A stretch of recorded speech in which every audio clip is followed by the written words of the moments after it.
Graça e paz, irmãos. Vamos abrir nossas Bíblias para a palavra de Deus que o Senhor tem colocado em nosso coração, lá em Gênesis capítulo 5. Gênesis capítulo 5. Nós leremos os versículos 22 ao 24.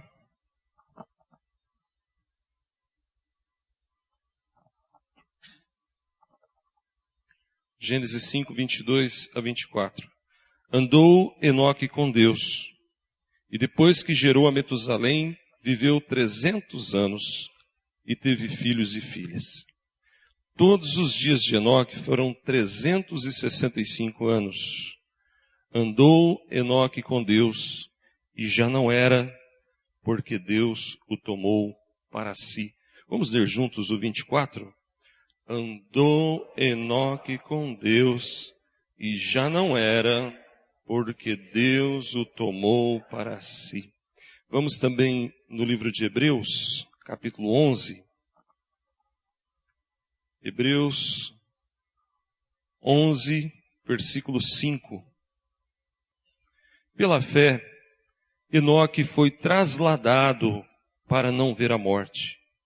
Não foi achado porque Deus o trasladara, pois antes da sua trasladação, obteve testemunho de haver agradado a Deus. Vamos orar? Santíssimo Deus, muito obrigado, Pai, pela vida dessa igreja. Muito obrigado, Pai, porque essa igreja é um farol nas trevas. Oh Deus, essa igreja é um lugar de refúgio espiritual. Um lugar de paz, um lugar de comunhão, um lugar de amor, de adoração, um lugar de salvação. Muito obrigado, Pai. Abençoa essa igreja. Abençoa cada membro dessa igreja. Abençoa a liderança da igreja. Abençoa, Senhor Deus, do menor ao maior, do mais novinho ao ancião, à anciã dessa igreja. Cuida, Senhor Deus, do teu povo. E cuida de nós também ali na Vila Gerte, ó Pai. Obrigado porque nós somos irmãos, ó Pai. Obrigado porque a distância pode nos separar, mas o amor do Senhor em nossos corações nos une de tal maneira que onde quer que nós estejamos, nós estamos juntos, ó Pai. Obrigado pela vida do pastor Nelson, sua família, pela vida de cada presbítero, diácono. E agora, Pai querido, também abençoa-nos através da Tua palavra. Fala conosco, Pai. Usa-nos, ó Deus, conforme o Teu querer, na instrumentalidade do Espírito Santo. E que a Tua palavra, Senhor Deus, não volte vazia, mas que ela fale com cada coração. No nome santo de Jesus nós suplicamos, agradecidos, ó Pai. Amém. Amados, a gente vê essas notícias acerca da perseguição que está acontecendo em alguns lugares do mundo. E a gente fica pensando, quão iminente é a volta de Jesus. Cada vez mais perto, cada dia mais próxima. E nós aguardamos este dia. E sabemos, irmãos, que muita coisa vai acontecer. E não sabemos se estaremos presentes aqui fisicamente quando Jesus voltar. Mas de uma coisa nós temos certeza, que nós vamos morar com Jesus um dia. Amém, irmãos? Que nós vamos um dia morar lá no céu com Ele. Os dois textos que lemos, Gênesis e Hebreus, nos contam a história de Enoque. Um homem que andou com Deus e que Deus o tomou para si. Eu creio, irmãos, que nós estamos ali representados em Enoque, a igreja do Senhor Jesus, metaforicamente. Porque nós somos chamados também na palavra a andar com Deus. E a palavra também nos fala que um dia Ele nos tomará para si. Seja através do arrebatamento da igreja. Seja através da morte. Não importa. O que importa é que nós também vamos subir e vamos morar lá com Ele um dia. E eu queria falar nessa noite com os irmãos a respeito disso. A respeito de um homem. Um homem que andou com Deus. E Deus o tomou para si. Um homem que deixou um testemunho para nós, algo que nos incomoda, algo que nos faz pensar o que havia de diferente nesse homem. Por que Deus fez isso com ele? Por que Deus marcou a história do povo de Deus em todos os tempos com esse nome Enoque? Um homem que foi trasladado, arrebatado. Um homem que simplesmente desapareceu. Porque Deus o tomou para si. Quando a gente lê Gênesis, fica ainda alguma coisa no ar. Para quem não conhece Hebreus 11:5, pode até pensar, poxa, mas será que ele morreu? Será que um bicho comeu ele? Talvez uma fera, um leão, destroçou, devorou, acabou, ninguém achou o corpo dele porque alguma fera o comeu. Mas quando a gente vai em Hebreus 11:5, essas dúvidas se desfazem completamente. A Bíblia fala claramente que Deus o trasladou para que ele não visse a morte. Irmãos, que Deus nos ajude nessa noite a entender o que nós temos que fazer para sermos também tomados por Deus, como Deus fez com o servo dele, Enoque. É interessante que quando a gente está lendo lá em Gênesis, a Bíblia fala de vários servos de Deus que serviram a Deus e morreram. Serviram a Deus e morreram. Mas quando a Bíblia fala de Enoque, a Bíblia diz, Enoque andou com Deus e viveu. É interessante isso. Deus quer que nós vivamos para Ele, irmãos. Deus quer que nós o sirvamos. Talvez nós estejamos aqui quando Jesus voltar. Já parou para pensar que pode ser daqui 5 minutos? Já parou para pensar que pode ser hoje ainda, amanhã, talvez durante a noite? Conversava com um irmãozinho hoje e falava acerca da morte do meu pai. Meu pai morreu dormindo. Deus tomou para si. Ele não sentiu dor nenhuma. Foi através da morte, mas ele não sentiu dor nenhuma. Ele deitou aqui e talvez alguém cutucou ele, ele acordou. Era o anjo, né? Que lugar é esse? Não, rapaz, você morreu, você está aqui no céu. Já pensou, irmão? Quando a gente partir desse mundo, nós entraremos na glória celestial. Eu queria perguntar para você, você está preparado para isso? Você anseia esse dia? Você crê nessa promessa? Você crê que um dia você vai morar no céu com Deus? Você tem essa esperança, pelo menos? Não? Então eu queria desafiar você a receber Jesus hoje. A entregar o seu coração a Jesus. E passar a ter essa esperança em vida. Que não importa o modo como você vai partir. Não importa o tipo de morte que nós teremos. O que importa é que nós viveremos. O que importa é que nós estaremos com o Senhor para sempre. Louvado seja o nome do Senhor. Essa certeza, essa esperança que está dentro da gente. E não é algo que nós simplesmente fabricamos, é Deus que coloca dentro da gente. É Deus que coloca essa fé em nós. Mas é preciso que você dê um passo. É preciso que você abra seu coração. É preciso que você creia. Um passo de fé. Dizendo aí dentro de você, talvez agora mesmo, Jesus, me ajuda a acreditar mais nisso. Me ajuda a acreditar mais na palavra. Me ajuda a entregar minha vida a Ti. Eu quero, Jesus. Eu quero, quando eu morrer, habitar contigo. Quero morar no céu. Então eu te peço, Senhor Jesus, me ajude. A grande questão, irmãos, é que a Bíblia apronta para nós a garantia da entrada no céu para aquele que crê. Será que você crê? Será que você já entregou a sua vida para Deus? E se você disser sim, amém, glória a Deus, mas será que nós estamos preparados? Como temos andado nesse mundo? Quando a gente fala de Enoque, irmãos, parece que ele era um sujeito assim, fora da realidade, um super humano. Alguém até não humano, né? Mas não é bem assim. Enoque era humano. Enoque era imperfeito. Enoque era como nós. Mas tem algumas coisas acerca de Enoque que nos chamam a atenção. E eu queria falar 3 coisas básicas acerca de Enoque para a nossa reflexão nessa noite. E a primeira delas está em Hebreus 11, versículo 5, que lemos. Diz a palavra de Deus que ele obteve testemunho de haver agradado a Deus. Está lá no finalzinho do versículo 5. Enoque agradou a Deus. Enoque aprendeu, irmãos, que Deus deve ter a primazia na nossa vida. Deus é o primeiro em nossa vida. Deus tem que ser o primeiro lugar na nossa vida, na nossa existência, na nossa caminhada. Com certeza Enoque servia a Deus de coração puro, com integridade. Por isso que ele agradou a Deus. Por isso que a Bíblia diz que ele obteve testemunho de haver agradado a Deus. A gente vive numa sociedade, irmãos, que é uma sociedade antropocêntrica.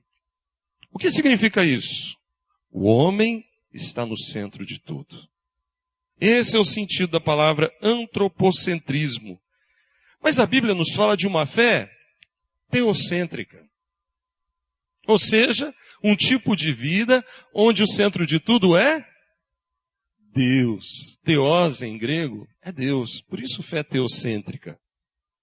Deus é o centro de tudo na nossa vida. Ele é o centro de tudo na sua vida? Amém? Vamos falar um amém mais forte? Amém? Amém. Ou pelo menos deveria ser, né? Será que nós estamos como a personagem do filminho?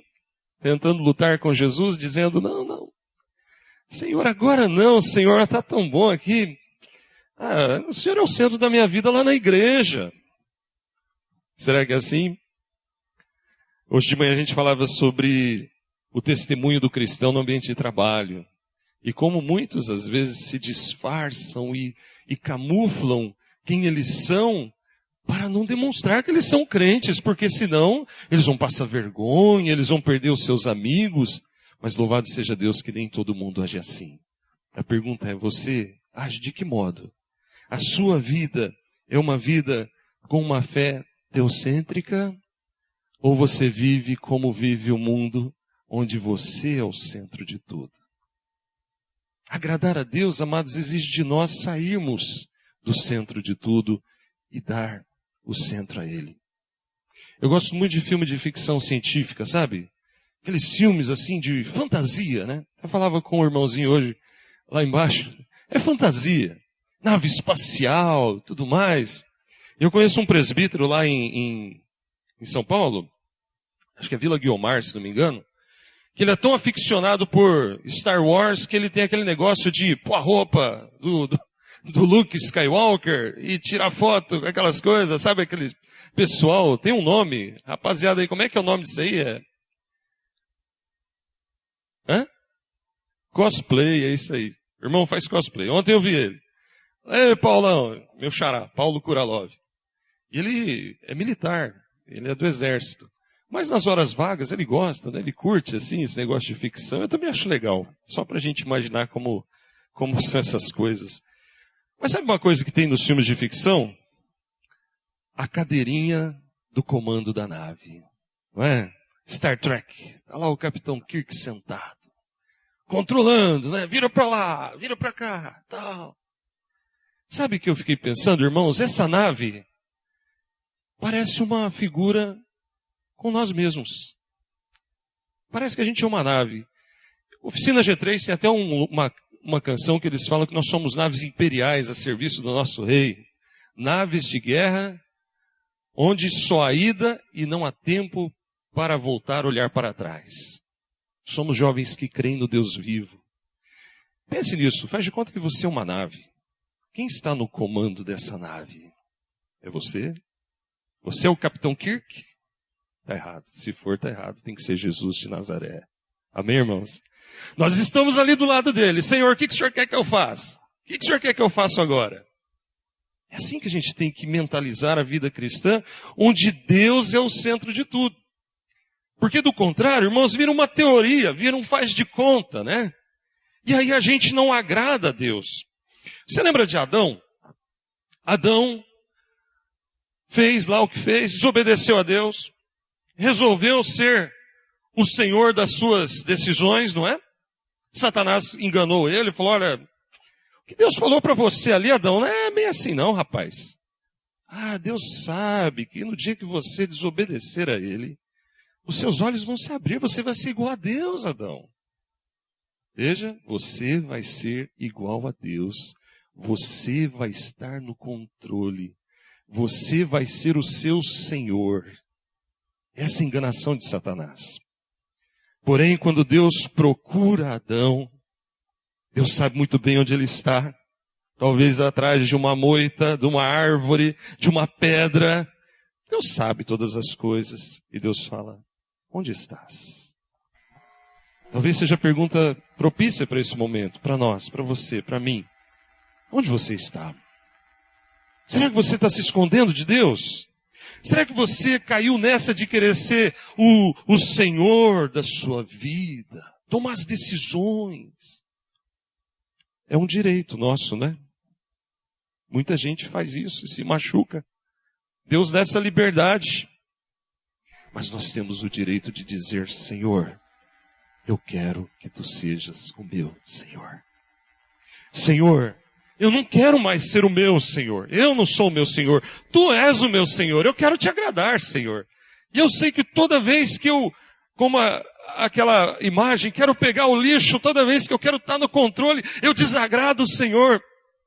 Mas eu quero, Senhor, que tu sejas o comandante da minha vida. Eu quero, Senhor, que tu me dirijas. Amém, irmãos? Agora, olha, é para dizer isso não é só agora dentro da igreja, não. É quando a gente estiver em determinadas situações, onde possivelmente só nós e Deus estaremos vendo o que estamos fazendo, o que estamos pensando, o que estamos falando. Tá certo? Possivelmente quando você estiver no seu computador, possivelmente quando alguém trancou a porta do quarto e falou, bom, agora eu estou sozinho, agora aqui eu sou mais eu, ali você é você, percebe? Caiu a máscara e Jesus está do seu lado vendo você. Como a figura ali da peça de teatro, né? Que incomoda tanto. Você vai se perdoar, você vai conseguir vencer depois. Veja, irmãos, agradar a Deus é buscar um tipo de vida onde a gente descortina esse mistério. Ele está com a gente, irmãos. Ele não nos desampara. Enoque andou com Deus, mas certamente Deus andou com Enoque antes de Enoque andar com Deus. A gente tem que aprender a andar com Deus, amados, na convicção, na consciência bíblica. Não é invencionice, não é mentira, é real, que Deus está andando com a gente. A palavra diz lá no Salmo 37, versículo 4, versículo bem conhecido. Vamos falar, você vai lembrar. Agrada-te do Senhor e Ele satisfará aos desejos do teu coração. Esse versículo também é uma figura do andar com Deus. Tem que fazer uma releitura. Tem gente que pensa que é uma varinha de condão. Agrada-te do Senhor, Ele tem que satisfazer agora os meus desejos. Parece o gênio da lâmpada, né? Parece o gênio da lâmpada. Senhor, eu estou andando contigo, agora o Senhor me satisfaz os desejos. Mentira, não é isso que a Bíblia está dizendo. Agrada-te do Senhor pode ser lido também, agrada ao Senhor. Ou goste do Senhor. Tenha prazer no seu Senhor. Curta o seu Senhor. Curta Deus. Curtir no sentido de sentir prazer de estar com Ele. Ai, que gostoso sentir essa presença. Ai, que bom quando você sente a presença de Deus com você. Se movimentando dentro de você. Tocando o seu coração. Falando com você. E você tem prazer nisso e você fala, Senhor, eu quero mais, Senhor. E você amanhece um belo dia, não está sentindo essa presença e você fala, Senhor, eu vou por fé, não por sentimento. Ah, Senhor, mas eu quero sentir de novo. Ah, Senhor, que gostoso quando eu sinto a Tua presença, quando eu ouço a Tua voz, quando eu sinto o Senhor até me repreendendo, me exortando, mas me ajudando, me fortalecendo. E quando a Bíblia fala, Ele satisfará os desejos do teu coração, é porque os seus desejos serão os desejos dEle.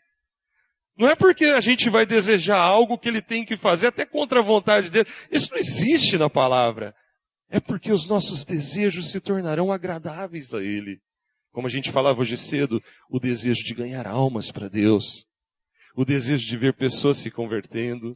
O desejo de falar de Jesus para as pessoas. O desejo de vencer aquela vergonha, aquela timidez, sabe? Quando tranca tudo e a boca não abre, a gente fica meio assim. E a gente depois fala, poxa vida, meu Deus, por que eu sou assim tão esquisito, né? Por que quando é para falar eu me calo, quando é para me calar eu falo? Perdi a oportunidade, escorregou no meio dos dedos assim, não consegui segurar aquela oportunidade de falar do teu amor, de demonstrar que o Senhor é real, que o Senhor existe. São esses desejos, irmãos, que nós temos que buscar, sabe, na próxima oportunidade. E Deus é fiel, Deus é bondoso.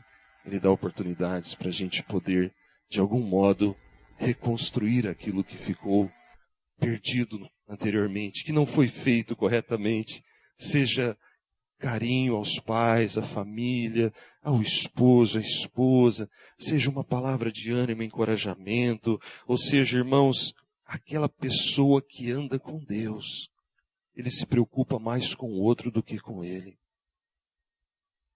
Isso é compaixão. Falávamos sobre isso hoje cedo. E lembre-se que isso está presente no primeiro grande mandamento. Você se lembra qual que é? Amarás o Senhor teu Deus sobre todas as coisas e ao próximo como a ti mesmo.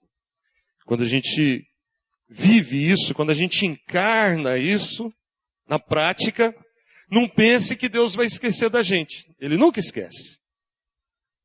Quando a gente é assim, irmãos, Deus olha para as nossas necessidades, para as nossas dificuldades e nos abençoa antes mesmo que a gente peça. E a Bíblia nos diz também, um outro texto interessante, 1 Samuel 16, 7, quando o Senhor diz assim, não atentes para a sua aparência, nem para a sua altura, porque eu rejeitei. Porque o Senhor não vê como vê o homem vê o exterior, o Senhor vê o coração. Então o Senhor está olhando agora e vendo o nosso coração. Ele está vendo o que vai aqui dentro da gente agora. Agradar a Deus é se preocupar com isso, é se ligar nisso, é falar, olha, não adianta eu ser uma pessoa exterior apenas. É lógico que privacidade faz bem, cuidar da autoimagem é importante, é sinal de que a gente é sadio mental, né? Mentalmente. Quem tem privacidade e cuida da sua autoimagem são pessoas sadias mentalmente. Porque quem não liga para a privacidade, não liga para a autoimagem, está com algum problema. Mas, irmãos, autoimagem não é só uma coisa que a gente pode construir para as pessoas verem o que Deus está vendo. Façamos uma sondagem. Enoque, diz a palavra do Senhor, que ele agradou a Deus. Agradou a Deus. Então nós temos que pensar assim, eu vivo para agradar a Deus. Se eu quero estar preparado para aquele dia, se eu quero ser arrebatado, se quando eu morrer eu quero morar com Ele, eu tenho que fazer como Enoque, eu tenho que agradar a Deus.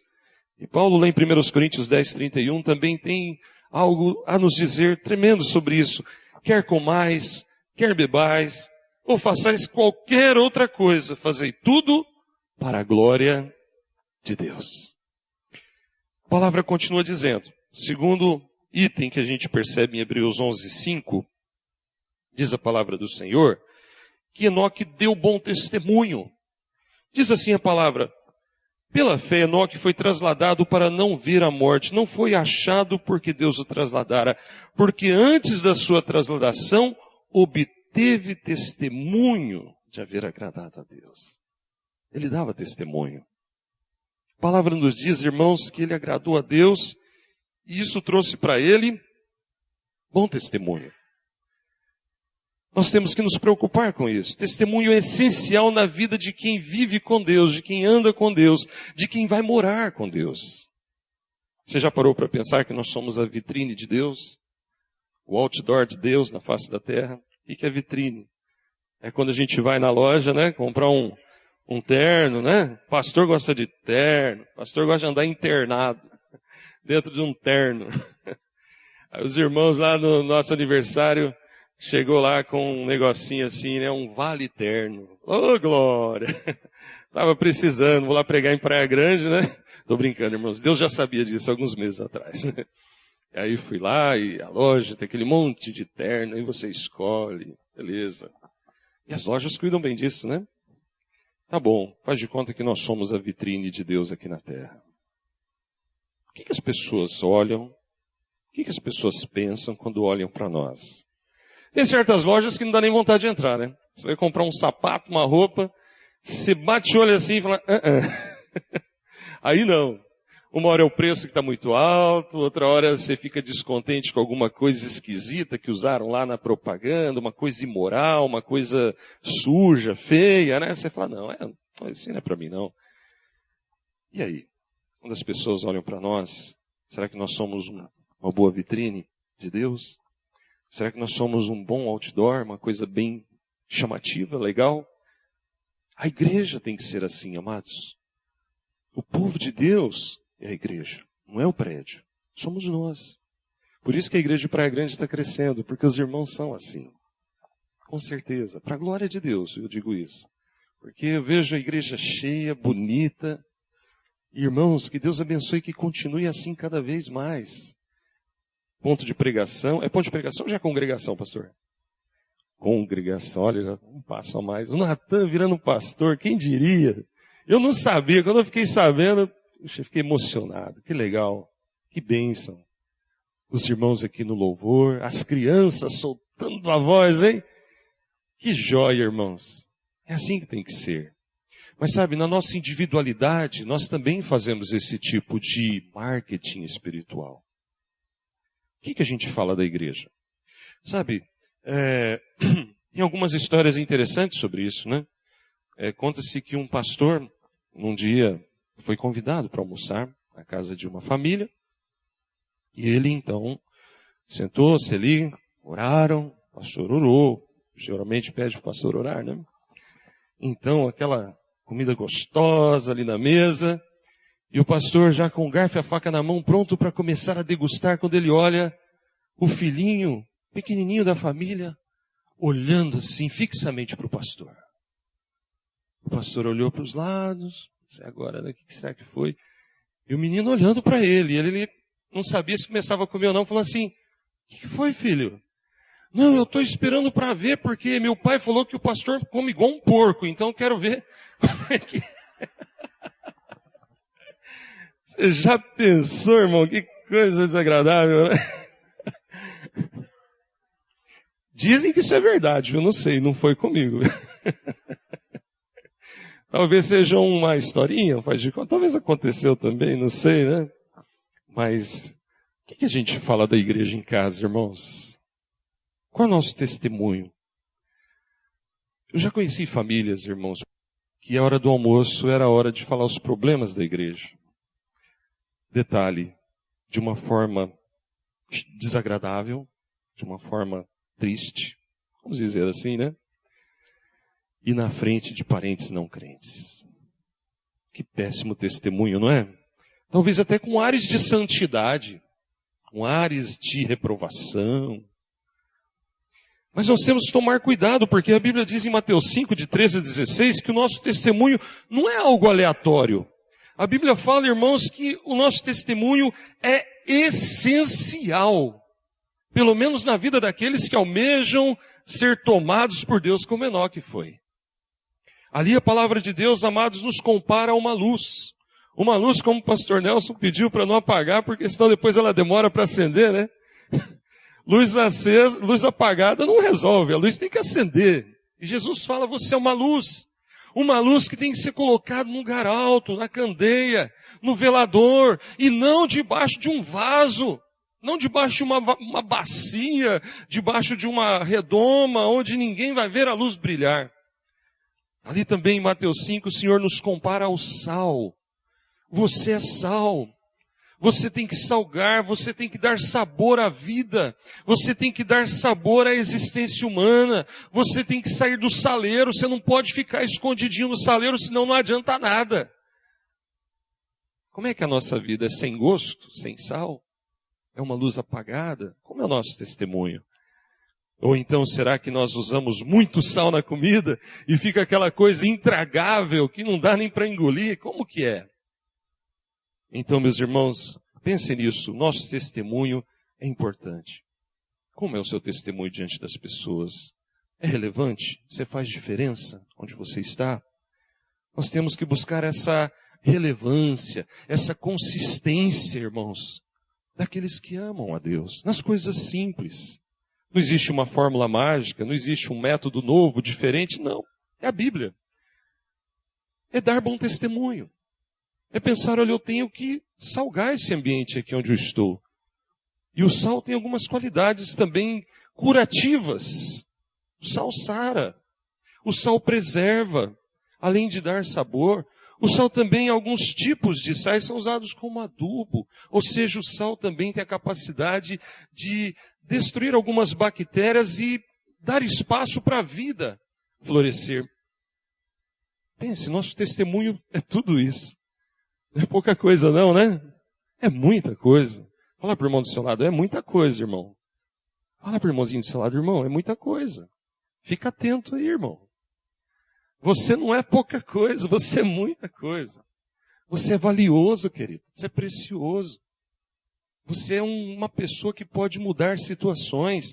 Você pode mudar vidas. Você pode mudar trajetórias. Você pode mudar existências. Você pode mudar ambientes. Você pode mudar famílias. Você pode mudar pessoas. E interessante que, invariavelmente, todos nós fazemos isso. Mas muitas vezes não fazemos do jeito certo. Muitas vezes o nosso mau testemunho atrapalha. A gente faz alguma coisa desagradável, então um parente, um amigo não crente fica olhando e fala, oh, beleza, meu, oh, legal, cara, tapinha nas costas, joia. Aí você vira as costas e ele fala assim, ó, diz que é crente. Diz que é crente, tá vendo? Não é assim que eles fazem? Não é assim? Sim ou não, irmãos? Ah, já vi isso, você já viu isso? Claro. Todo mundo aqui já viu alguma situação semelhante, né? É interessante, irmãos, que às vezes alguns homens de Deus, alguns homens chamados homens de Deus em nossos dias, têm dado um mau testemunho tão grande que eles acabam atrapalhando a obra de evangelização das igrejas.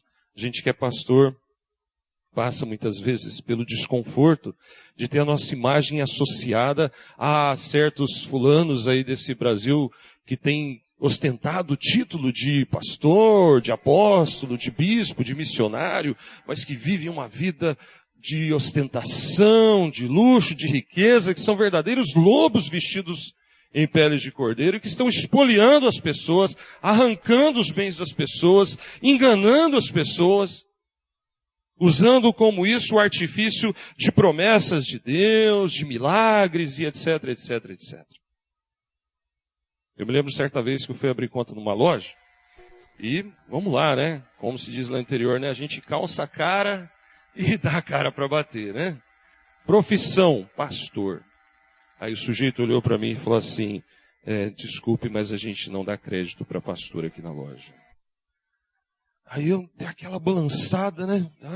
Mexe com a nossa sombridade, né? Naquele momento. Agora a gente vai passando o tempo, vai aprendendo a lidar com isso, mas era começo de ministério, aquilo me deixou muito constrangido, mas o constrangimento também se transformou numa certa indignação de homem, de cidadania. Eu falei assim para ele, você sabia que isso é crime?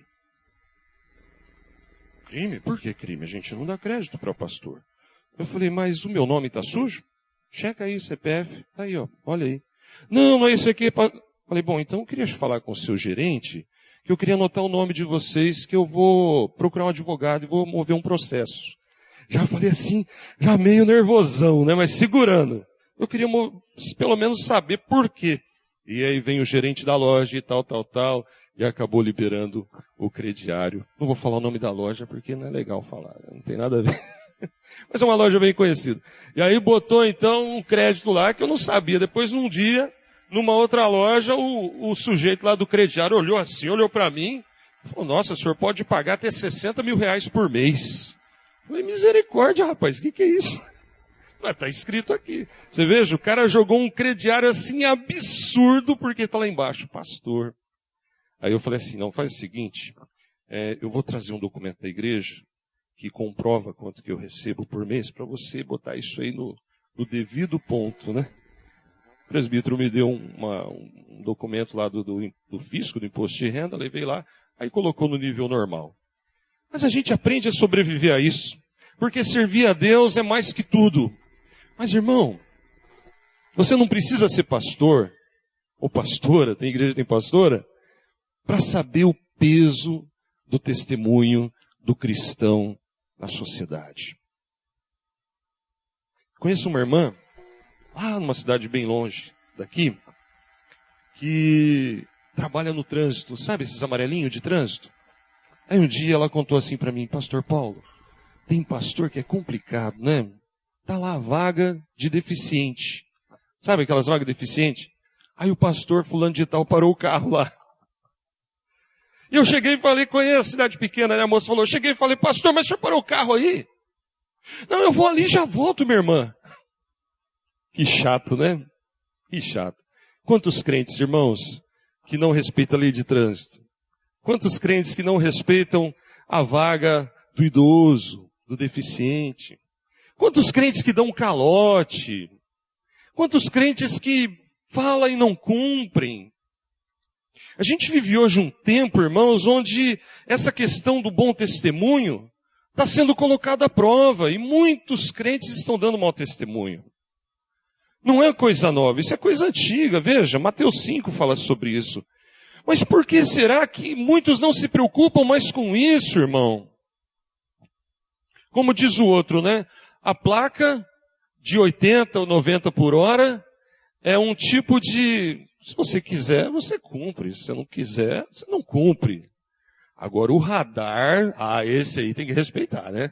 O radar, quando você vê o radarzinho, você tem que diminuir, senão a multa vem, né? Os pontos na carteira podem vir depois também. Será que nós somos assim? Um dia eu estava indo para uma reunião de presbitério e o presbítero lá, gente fina, ponta firme, andando certinho na velocidade normal, e ele mostrou uns radares que tem lá, que são radares móveis, disfarçado de lata de lixo. Não sei se você já viu isso. Não sei se tem isso aqui em Praia Grande. Você olha, você não fala que é radar. Mas ele parece uma lata de lixo, sabe? Mas ele tem um vão assim, lá dentro fica a câmera. Eu falo, pastor, tá vendo aquilo ali? Não é lata de lixo, é radar. Para pegar aqueles que pensam que só tem radar fixo. É radar móvel. Sabe, irmãos, são exemplos, assim, talvez corriqueiros, né? Mas não são tão corriqueiros. Esse fim de semana, um jovem, tirando racha, matou 6 pessoas em Mogi das Cruzes. Que coisa horrível. 6 assassinatos. 6 homicídios. De uma vez. Isso é só uma área, o trânsito. Mas tem tantas áreas da vida, não é verdade? Então pense nisso. O nosso testemunho pode ser algo que glorifica a Deus. Como Enoque, que obteve bom testemunho. Vamos buscar isso, amém, irmãos?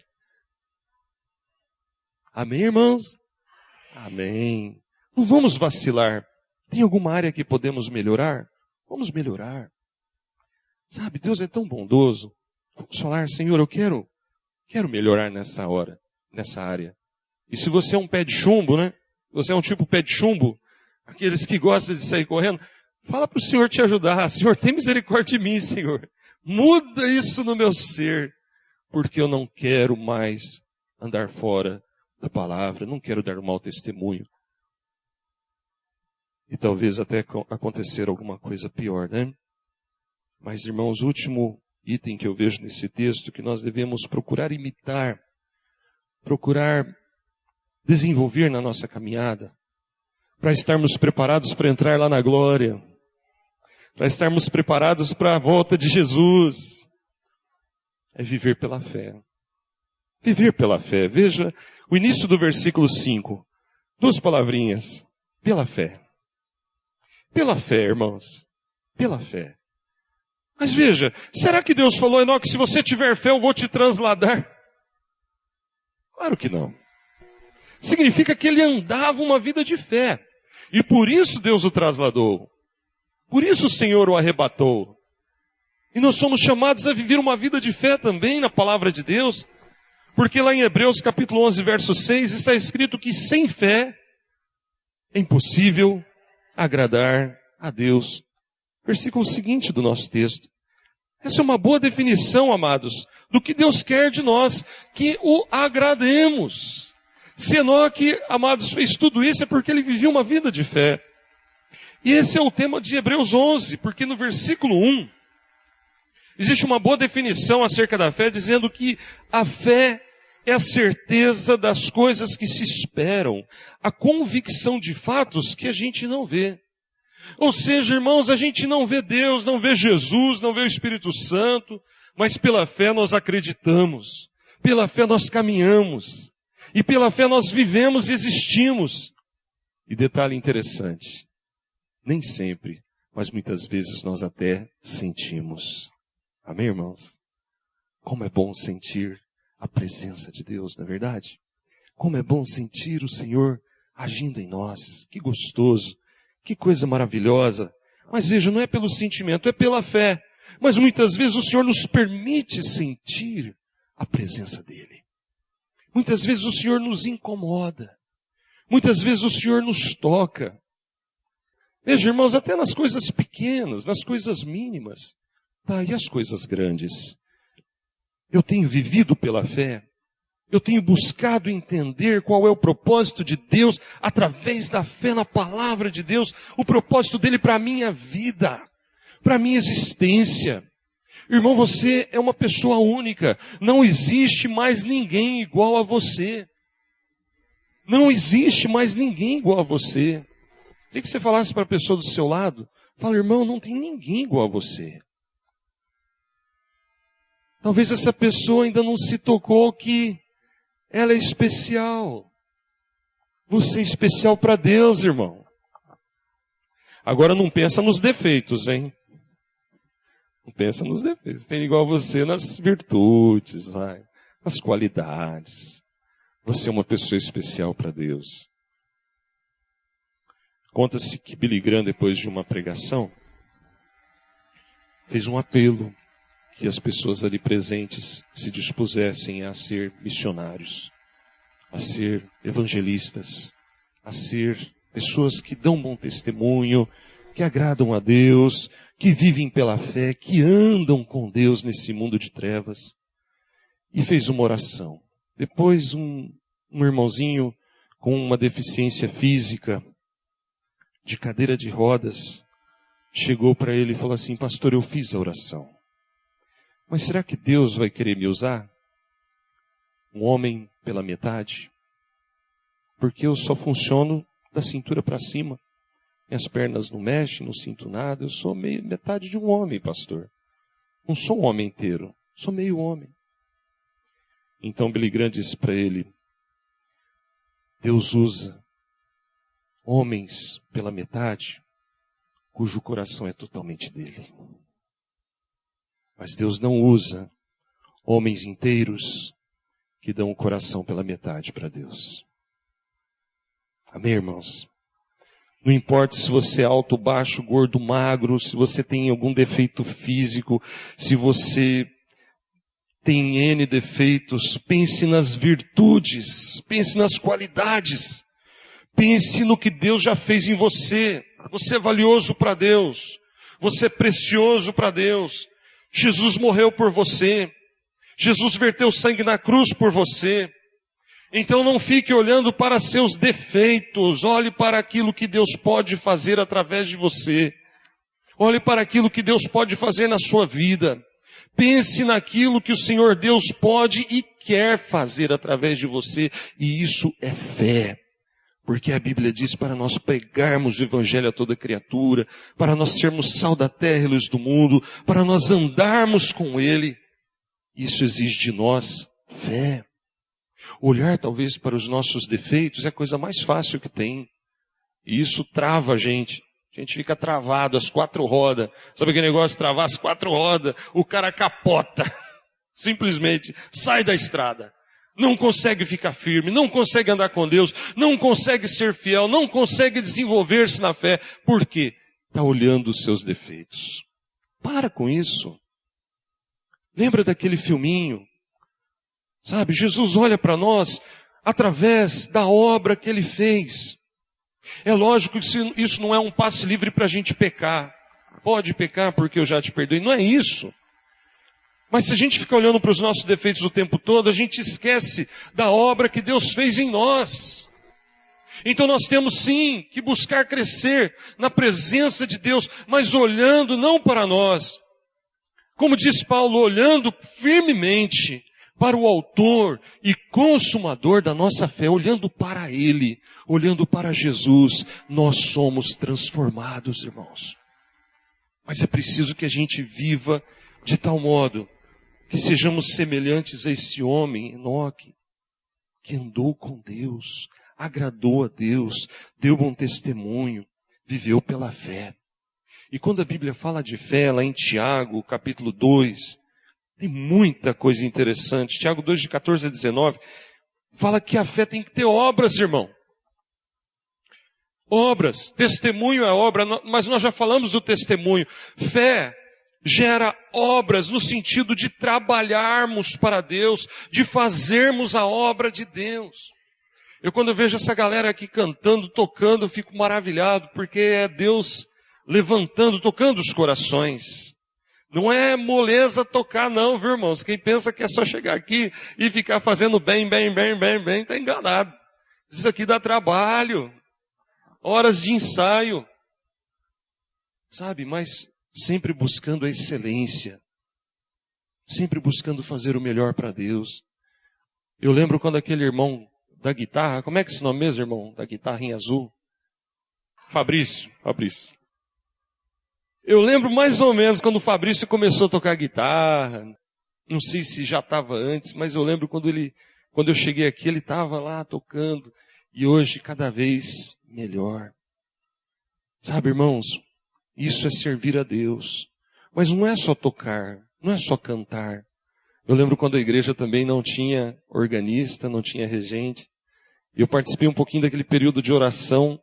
E aí o Senhor trouxe a família Raquel, Fernando, que está crescendo cada vez mais, né? Continua crescendo, né, irmãos? Continua crescendo. Ah, tá aí, nenenzinho chegou. Que bênção, né? E Deus usando a vida da irmã. E hoje eu conheço o pastor da igreja de onde a irmã veio, o pastor Donizete. Estivemos lá recentemente na reunião do sínodo.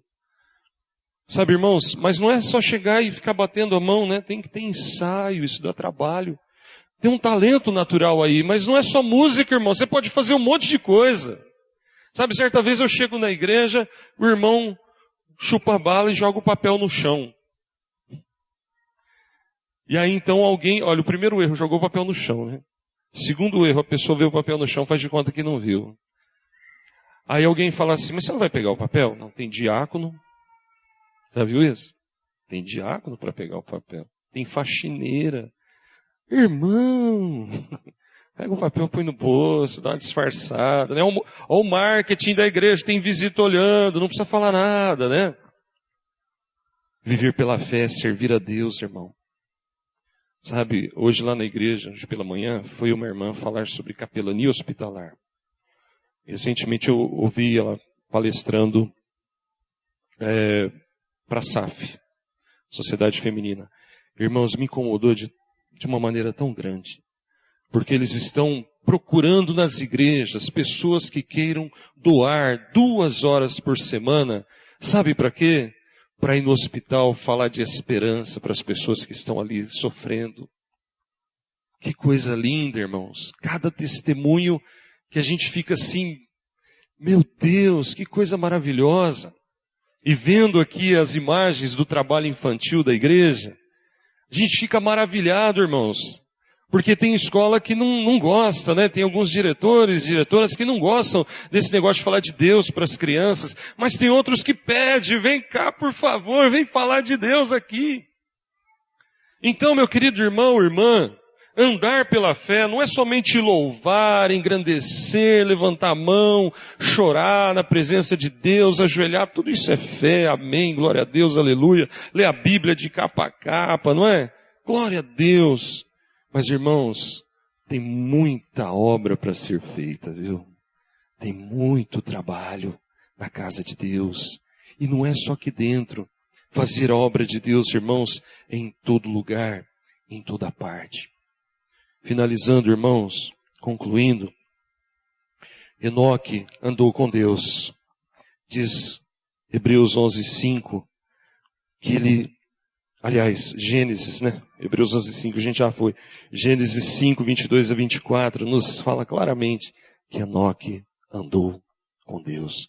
E parece que em Hebreus 11:5 há uma explanação esmiuçada do que é andar com Deus. É agradar a Deus, é dar bom testemunho, é viver pela fé. E assim a gente vai estar preparado para o grande dia, para o grande momento. O momento em que nós vamos partir deste mundo. E não vai ser o fim, vai ser o começo. Vai ser o início de algo que a Bíblia chama de eternidade. Não tem fim. Não vai acabar nunca mais. E lá não haverá luto, não haverá pranto, não haverá dor, não haverá pecado, não haverá tentação, não haverá diabo, não haverá demônio, não haverá tragédia, não haverá opressão. Lá vai ser só a glória de Deus, irmão. E nós temos que estar preparados para isso, irmãos. Como, pastor? Eu quero estar preparado. Faz como Enoque, irmãos. Vamos fazer como Enoque. Andar com Deus é agradar a Deus, é dar bom testemunho, e é viver pela fé. Viver pela fé. Que Deus nos ajude, irmãos, a ser como Enoque. Andar com Deus, dar bom testemunho, agradar a Deus, viver pela fé. Amém?